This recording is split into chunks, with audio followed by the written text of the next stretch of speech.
first example. Okay, example number 6.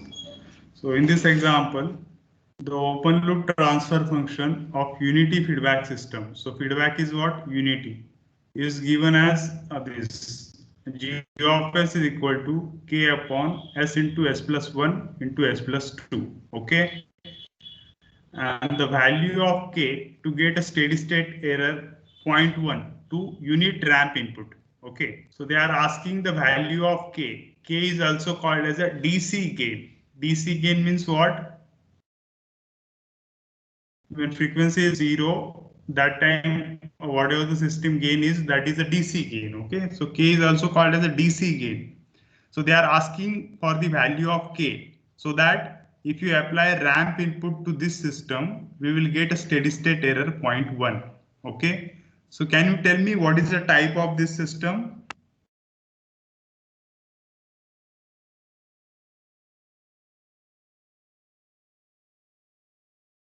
What is the type of this system? How to Sorry, find out type type? 1. Type 1. Right only.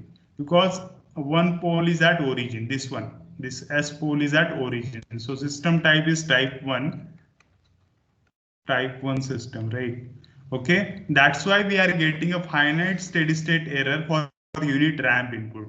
Okay. That is a type 1 system. So if you see the steady state error due to the ramp input, unit ramp input, we have finded out the formula. Steady state error is equal to A upon KB. Okay, where A is what? The input amplitude, right? So here unit ramp is there. So A will be 1, right? 1 upon KB. Where KB is what? Velocity error constant, right? Okay. So they have given the steady state. So I can say that 1 upon k is equal to 0.1.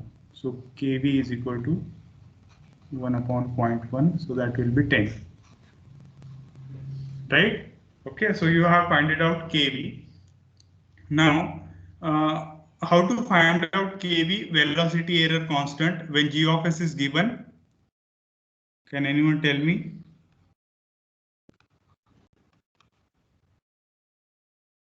So that will be limit s tends to 0 s into g of s into h of s. H of s is 1 only because unity feedback system. Na? So h of s is 1. So this will be limit s tends to 0 s into g of s.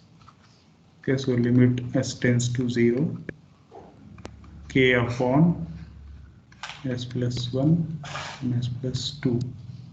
Okay, so that will be k upon 2. So kV will be k upon 2. What is the value of kV? 10. So kV is equal to k upon 2. So that will be equal to 10. So k will be equal to 20. Okay, so for the particular system, if you want steady state error 0.1 to the unit ramp input, DC gain of the system should be 20. Okay. So by controlling that gain, you can control the steady state error. Okay. So like this way, you can solve this problem. Okay. Have you understood? Any doubt?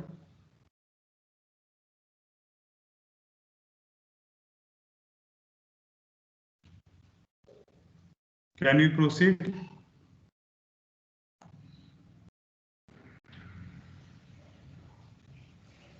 Am I audible correctly?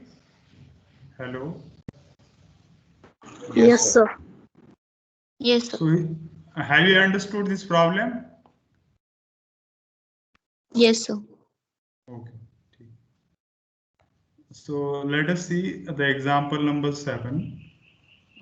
For the system shown in the figure, steady state output is 2. Okay.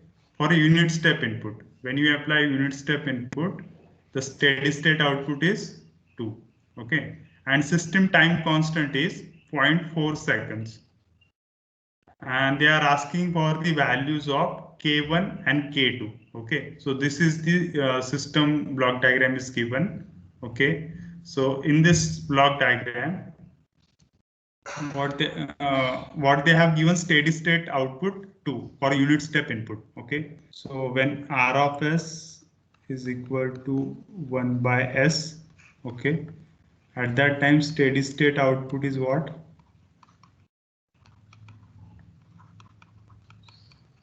That is equal to 2. Okay, and time constant is also given. Time constant is 0.4 seconds, right? And they are asking the values of K1 and K2. Okay, so how to find out this? Can anyone tell me?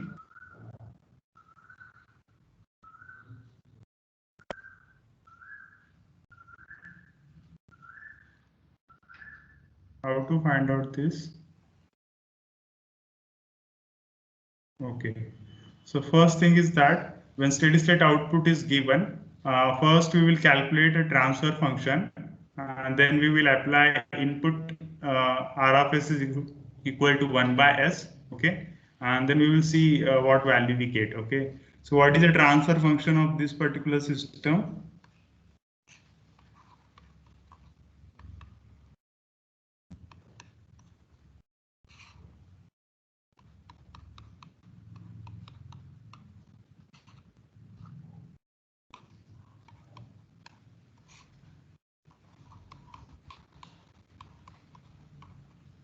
Okay, so here R of S is equal to 1. Hey, R of S is equal to 1 by S. So C of S is equal to K1 upon S into S plus K1 into K2, right? So steady state value is given. Steady state output is equal to 2. Okay, so that will be like 2 is equal to limit S tends to 0 as C of S. Steady state value, final value theorem we have read here. Okay, so that to K1 upon S plus K1 into K2. So that will be K1 upon K1 into K2. So K2 will be 0.5. Okay. So K2 is the feedback factor here. You can see here in feedback path K2 is there. So we got the feedback factor 0.5 into this. Okay. So we have found out one parameter. Now we need to find out K1, right? Okay. So other parameter they have given as a time constant. Time constant is 0.4 second here. So as we have seen, we can represent this particular transfer function in time constant form also, right? What is the time constant form? If you see the time constant form of transfer function, so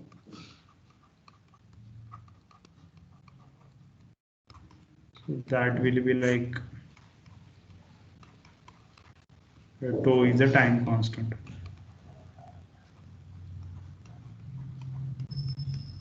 Okay, so I will just simplify this. I will just convert this particular transfer function into this time constant form. So that will be 1 upon K2 S upon K1 into K2 plus 1.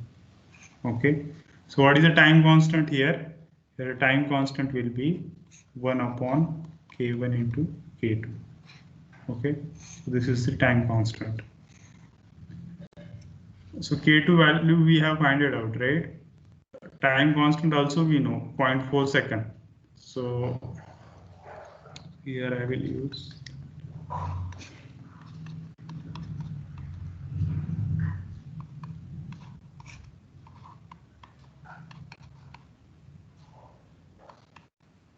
that will be 0.4. K1 will be 0.4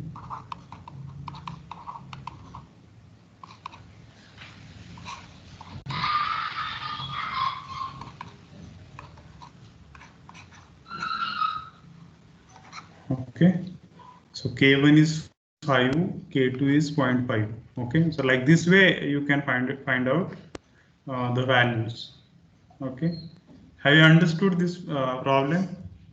Can we proceed? Any doubt here?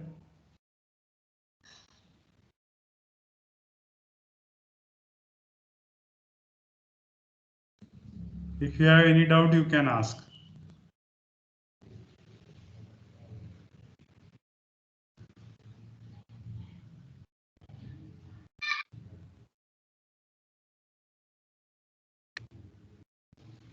Yeah. Can we proceed? Okay.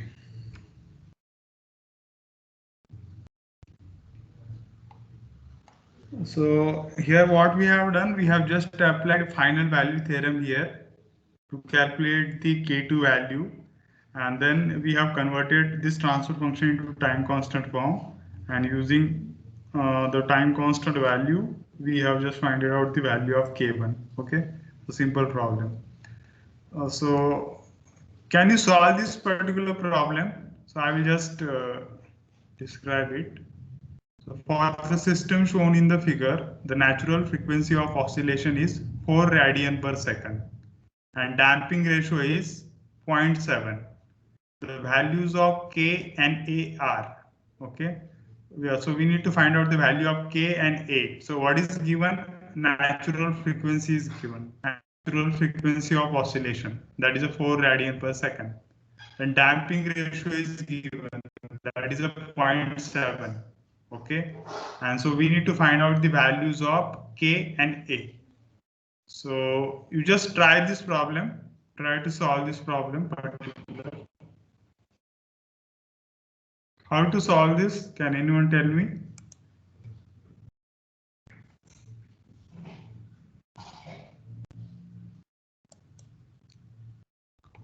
All these are gate problems only, gate exam problems only.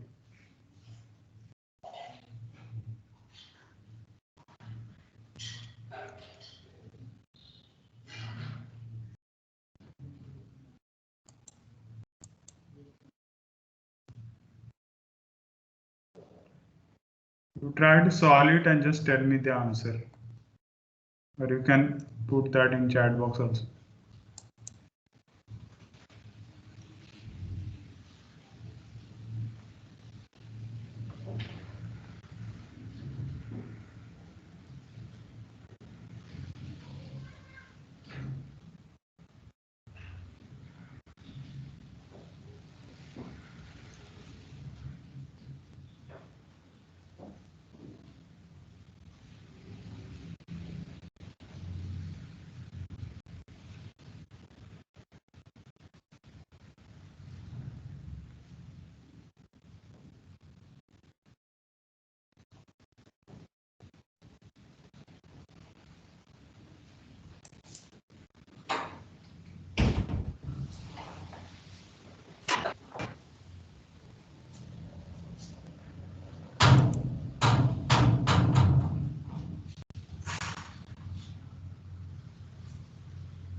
Anyone can reply how to solve this? Have you got the answer?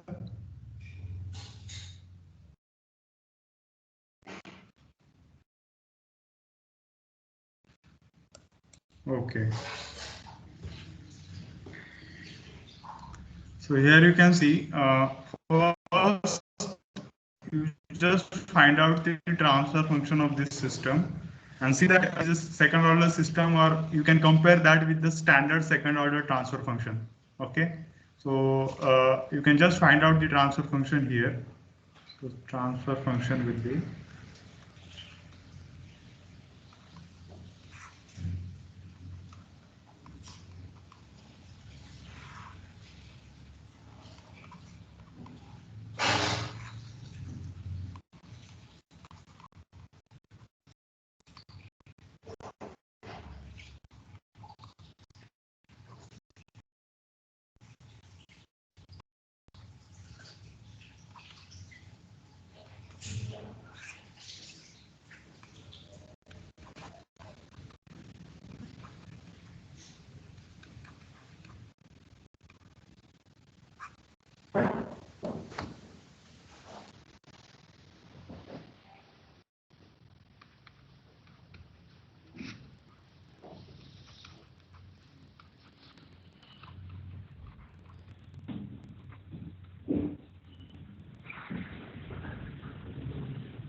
this is the transfer function.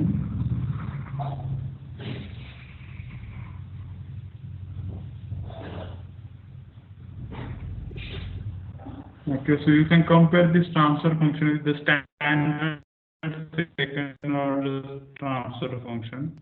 So that is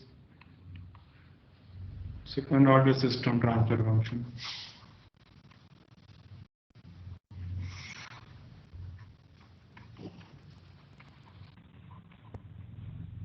Okay. So after comparing these two transfer functions, you can say that omega square is equal to k. Okay. So k will be 16, right? And 2 zeta omega n is equal to 2 plus k into a. So, right? So zeta is given 0.7. Omega is also given. So just put it.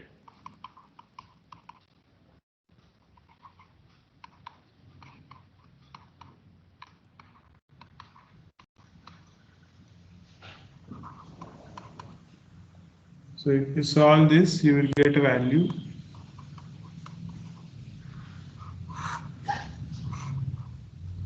Okay.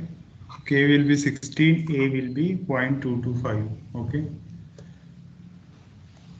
So DC gain in this way we have find it out. So here K, here you can see the DC gain K and A parameter, that is a feedback factor parameter. Okay. That is a feedback network parameter. Okay. So like this way you can compare this particular system with the second order system standard transfer function. Okay. And just calculate the values of K and A. Okay. So let us consider next problem. So here you can take a snapshot of this. You can solve this at home. So a control system described by the following differential equation. Okay. The response at t is equal to infinity is. Okay. So this particular output response is given where y is the output. Okay. So in the differential equation form they have given this. So d square y upon dt square plus 5 into dy by dt plus 5y equal to 10 into 1 minus e raised to minus 2t. Okay. So this is differential equation they have given, and you need to find out this particular output response at t is equal to infinity. Okay. So you can do it by using converting that into Laplace transform first, and then you can apply a final value theorem to calculate the output response of the system. Okay. So these problems we have seen related to the steady state error. Okay. So let us move to the next topic. So that is a steady state error related to the disturbance input. So whatever the problem we have seen up to this point, in those problems we are applying only single input, right? And for that particular single input we are calculating this steady state error.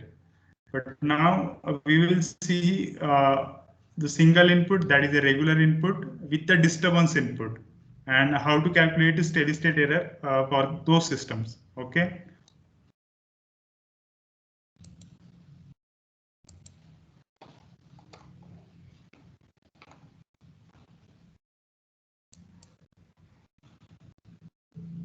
So this is the last topic of this unit. So steady state error due to the disturbance input. So as we know, if you consider any system, any control system, or if you consider any electronic system or communication system, there are external disturbances that occur into the system, right? So if we take communication system, so there will be the external interference, different noises are there. So those get added into the system.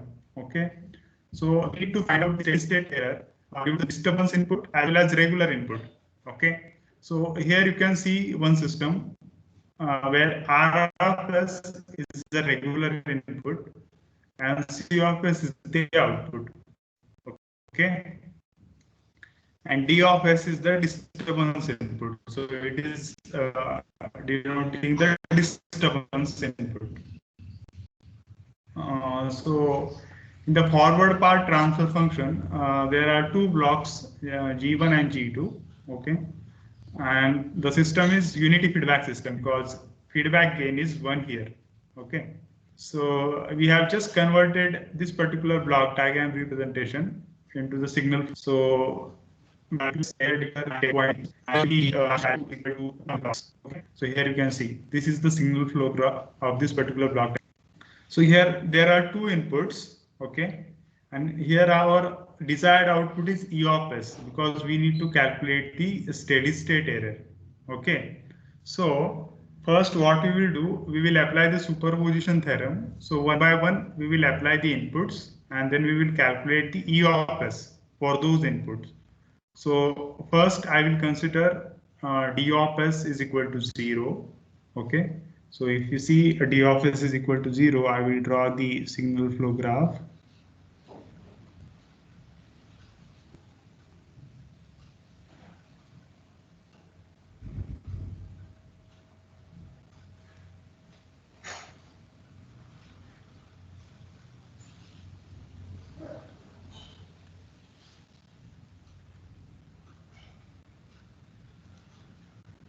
So this is R of S, this is the E of S, side.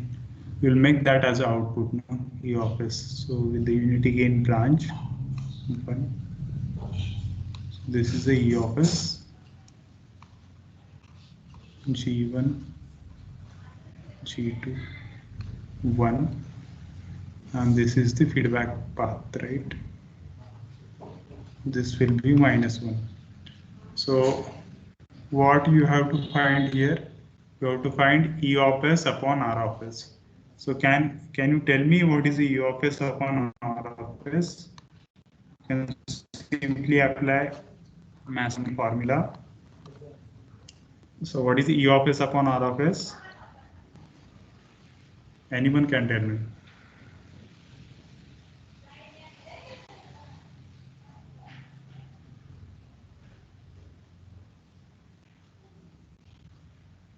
How many forward paths are there from RFS to E of S?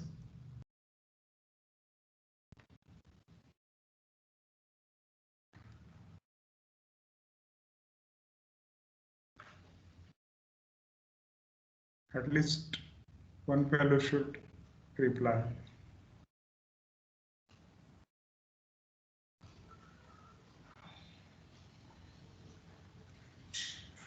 Only one forward path is there, na? Right? So what is the forward path gain? That is a 1. Okay.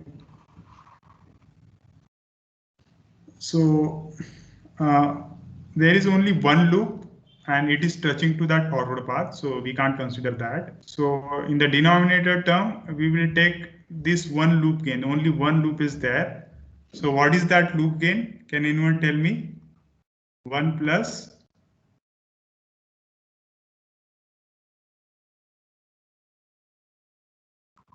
G1 into G2, no?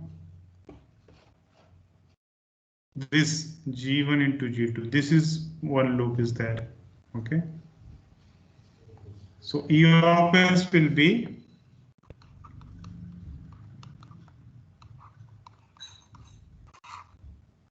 one plus G1 into G2, okay? So I can denote this as a steady state error due to the first input ESS1, okay? Let us consider now R of S is equal to 0. So here I will take this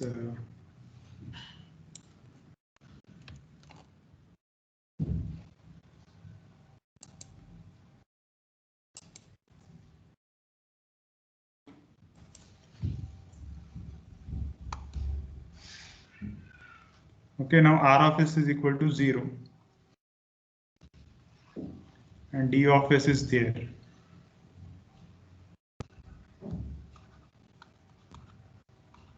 Okay. So now you tell me what is the E of S upon D of S. I want answer from you because we have covered this SFGB, right? What is the input node here? Am I audible to you? No one is responding. Yes, sir. So what is the input node in this particular SFG?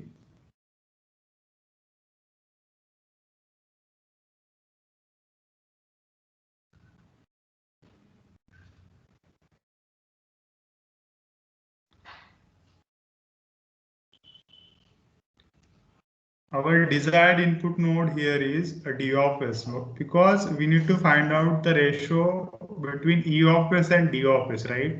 Okay. We need to find out the transfer function between E of S and D of S.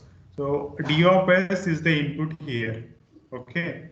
That is our desired input. We are not interested in C of S. Okay. So we are not calculating that output.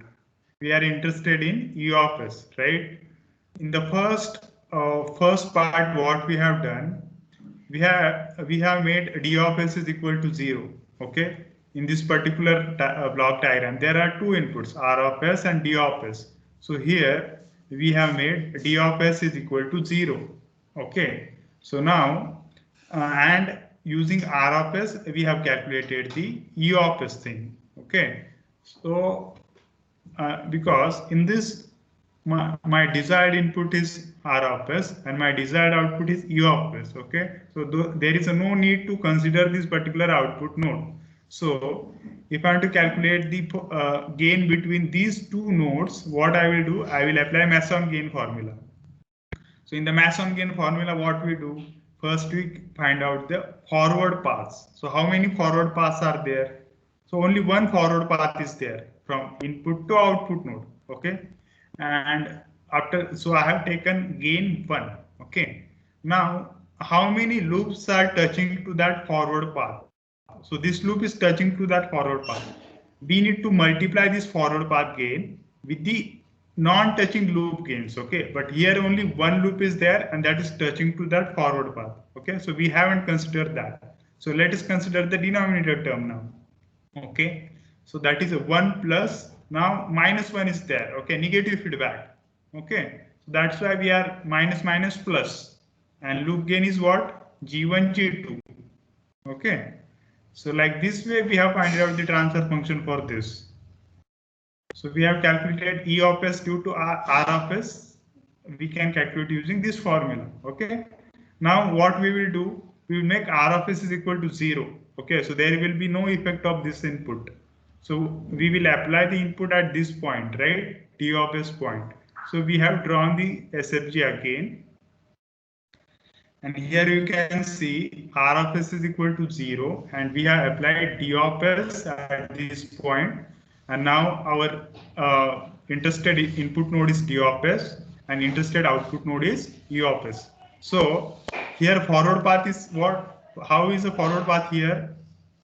1 G2 minus 1 1. Okay. So if you multiply this branches gain, so that will be how much? Minus G2. Minus G2. So, right. So that will be minus G2. Now there is only one loop, right? And that is also touching to this forward path. Okay. So no need to multiply that loop gain with the forward path gain. So let us consider the denominator term. In the denominator term, what we do? 1 minus, we first consider the individual loop gains, then plus 2 non-touching loop gains. Okay, so here we have 1 plus G1 into G2. Only one loop is there, na? And that is also a negative feedback loop. So individual loop gain is what? Minus G1 into G2. But in the denominator term, 1 minus individual loop gain is there, na? So that's why 1 plus G1 into G2. So if we consider E of S due to the D of S, so that will be minus G2 into D of S. Okay, 1 plus G1 into G2. So I can say that this is ESS2 due to the D of S. Okay. So if you consider this first equation, ESS1, and this second equation, so we can add those two steady state error due to the two different inputs. So total steady state error will be like this. Okay. So limit S tends to 0, S into R of S minus G2 into D of S upon 1 plus G1 into G2. The final steady state error. So we have added the errors and then we have applied the final value theorem to calculate the steady state error. Okay. So like this way, if this particular standard block diagram is given, you can directly calculate the steady state error using this formula. You can derive that first, and then you can directly. If you have any doubt, you can ask me.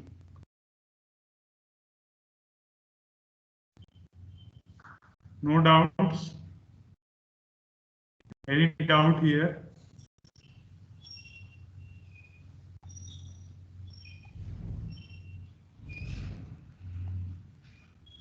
Okay, I just added these two terms, R of S upon 1 plus G1 into G2 minus G2 into D of S upon 1 plus G1 into G2. Okay.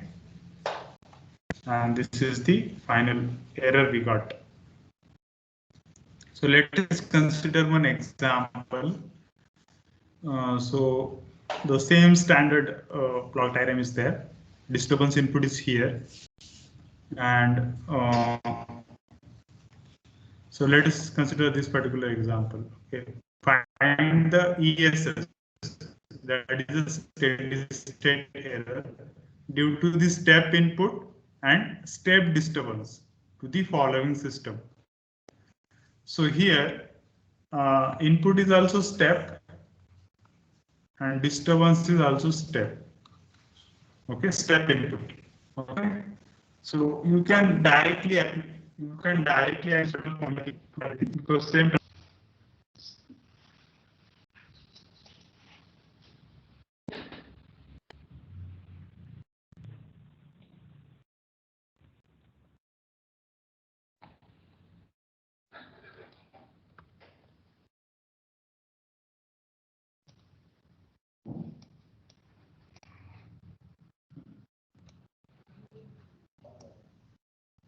Okay, so I can directly apply the formula here. So steady state error will be, so here G1 will be what? G1 will be 10 upon S plus 1. G2 will be 1 upon S plus 5. D of S is 1 by S. R of S is equal to 1 by S. Okay. So what is the ESS?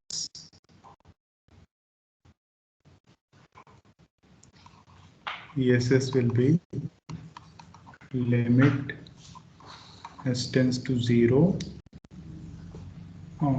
S into R of S minus G2 into D of S upon 1 plus G1 into G2. So you can directly use that here.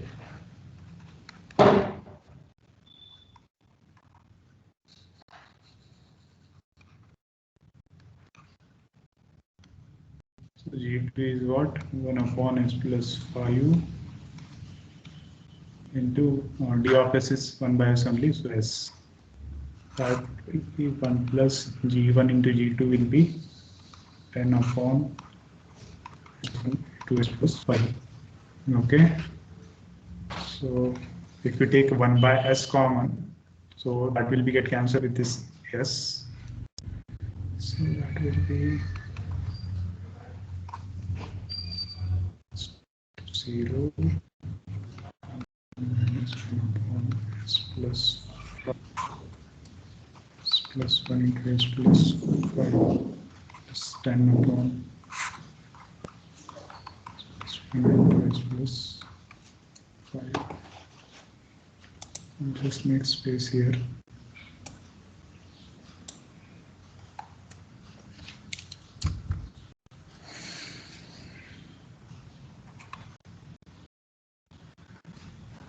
So that will be limit S tends to 0.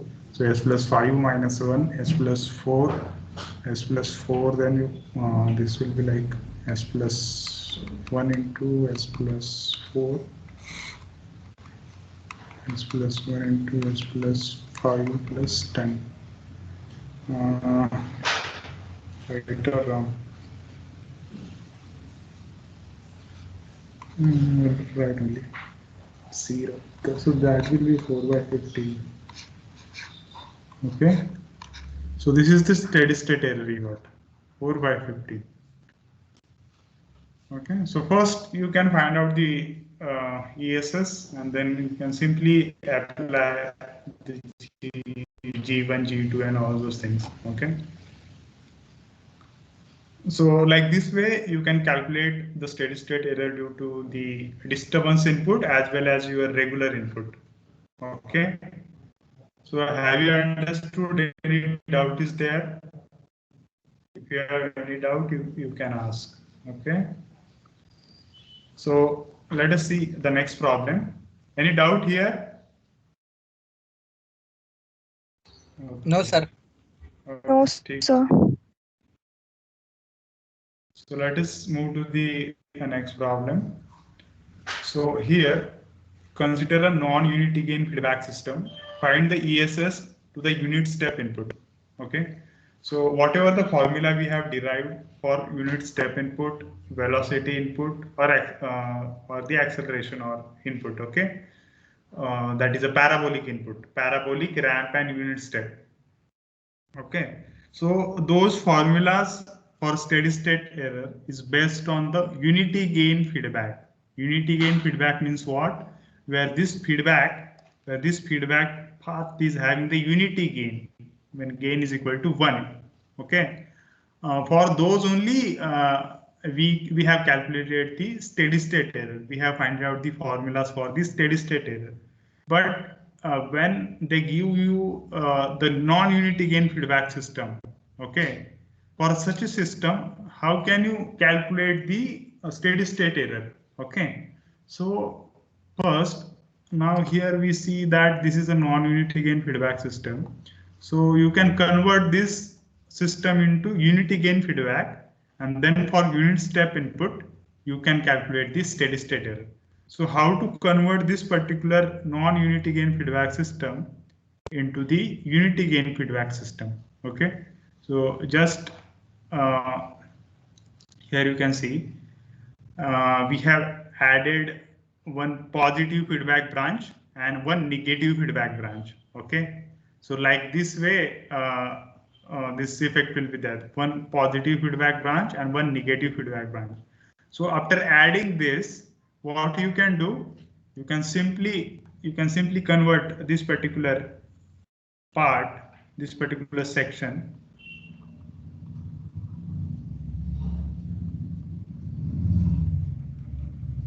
into one single block. Okay, so if I say that single block will be G of S, so this particular block diagram will reduce to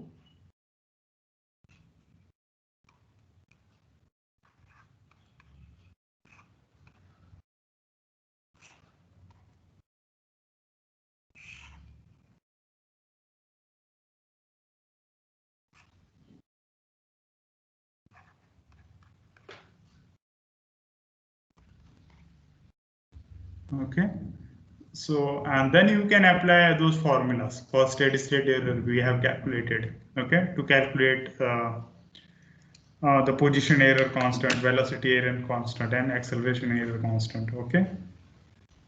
So like this way, you can take this problem as a homework. Okay, you can solve the steady state error for this. You can just take a snapshot of this example number 2, and you find out the steady state error for this for unit step input. Okay. So one important thing is that we calculate the steady state error for unity gain feedback system, and those systems should be stable system. Okay, if system is unstable, there is no use to calculate the steady state error. Anyways, that system will go to the output system output amplitude will go to the infinity at t tends to infinity. Okay, or at this, it will not reach to steady state. So no need to calculate this steady state error for unstable system.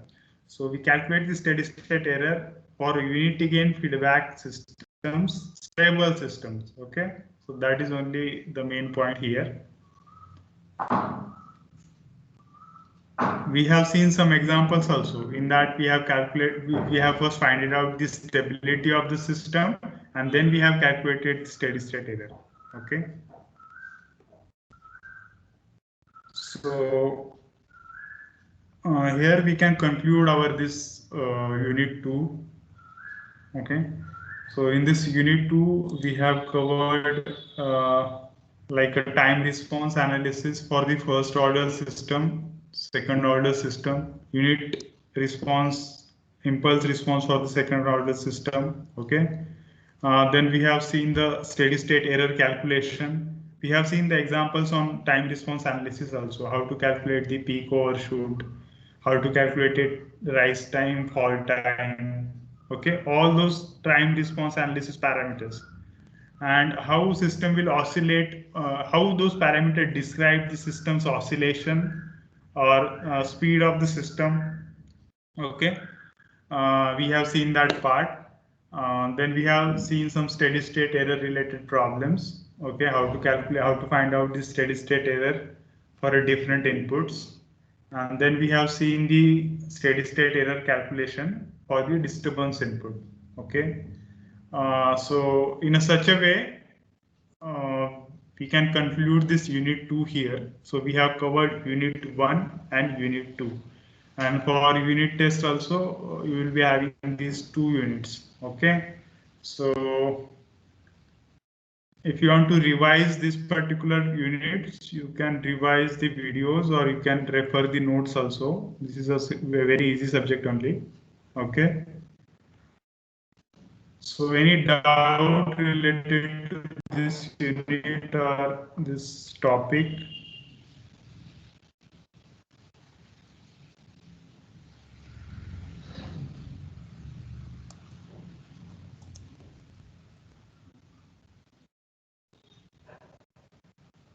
Okay.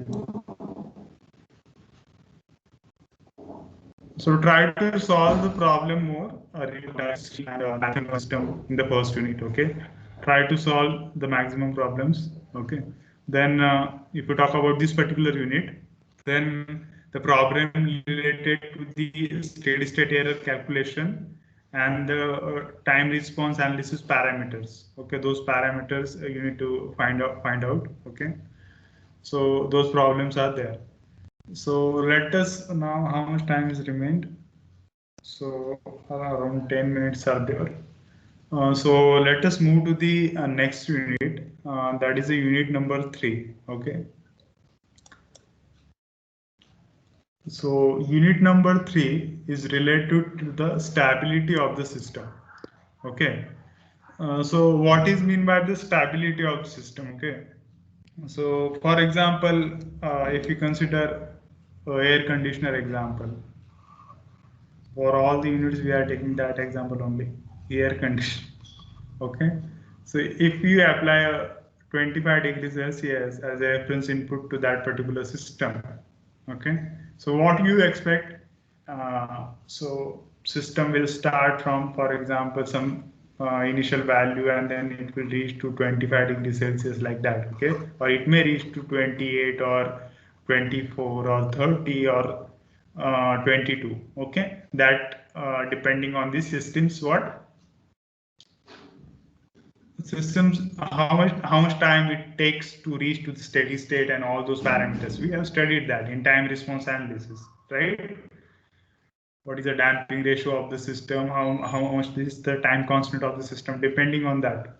So this is your expectation. So this temperature range will vary between these parameters. So the tolerance will be like that only. But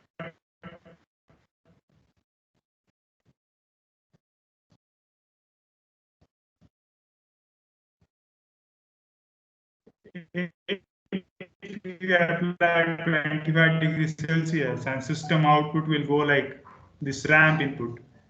So it is temperature is increasing.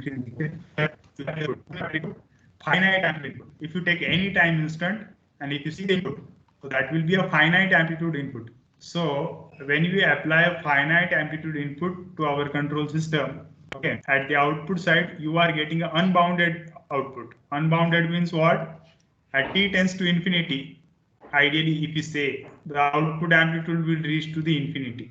Okay, so that is a bounded input, unbounded output. So such a kind of systems are unstable systems. Okay, those systems will not reach to steady state. Okay, those will not function properly.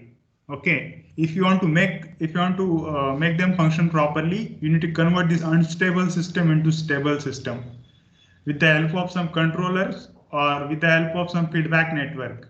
Okay, in that case only that system will convert into the stable system. Okay, so unstable systems are of no use. You can't use unstable systems. Okay, so first concept related to that is that only bounded input, bounded output stability. Okay, so here you can see the unit step input. So at any time instant, if you take a unit step input, it is having the finite amplitude, one only. But if you take a ramp input, okay, so this ramp input is like at t tends to infinity, ideally, if we talk about that amplitude will be infinity. Okay, so that is an unbounded signal. Okay, so if you consider our LTI system, linear time invariant system, for the analysis we consider that system only, right? And for those system only you can calculate the transfer function. We have seen that. Okay, so here if you consider this LTI system, which is having the impulse response h of t and the reference input r of t and c of t is the output, and you know how to calculate the output in the time domain. C of t will be the convolution of input r of t and the impulse response h of t. Okay, so you know this is the convolution formula. Now if r of t is a bounded input, so magnitude of the r of t will be less than some finite value. Okay, m for all time t. Okay, it is echoing value, voice is echoing. Mute your mics. Okay, so we have applied a bounded input. Bounded input means what? Amplitude of that input is a finite value for all values of t.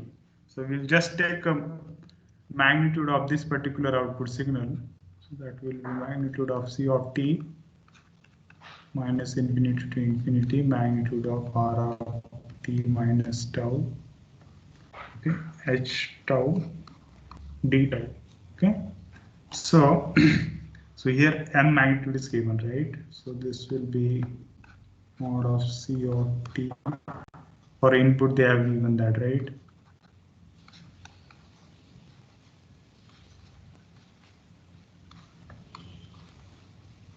Sorry,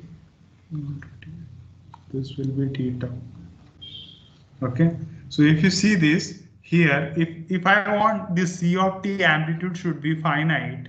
Okay, if I want this c of t amplitude should be finite, this particular term should be less than the infinity, right? So this particular term should be finite. M is already finite, right? Okay, so what we can say, h of t should be absolutely integrable. Okay, So when the system transfer function is absolutely integrable, we can say that that particular system is BIBO stable system, bounded input, bounded output stable system. Means if you apply a bounded input to that system, you will get a bounded output, or that system will be stable. So this is a condition for stability. Okay, H of t must be absolutely integrable. Okay, so this is called stability. So this is one stability criteria. Okay. There is another concept called asymptomatic stability. Okay. So here in the asymptomatic stability, if you don't apply any input to the system, for example, this is a RC filter. Okay. This is the input and this is the output. Okay. So if you don't apply any input to this system, okay, this is a RC filter, Vi, and this is output. Okay, you don't apply any input. Vi is equal to 0. Okay, but if for example, if this capacitor is holding some charge initially, so that will be that charge will be having some initial value. So there will be some initial voltage across this capacitor. Okay, so with the time, if you don't apply any input, that charge will be get dissipated, right? Okay, so here you can see when you don't apply any input to the system output will tends to 0 as a t tends to infinity. Okay, so such a type of stability is called as a asymptotic stability. Okay.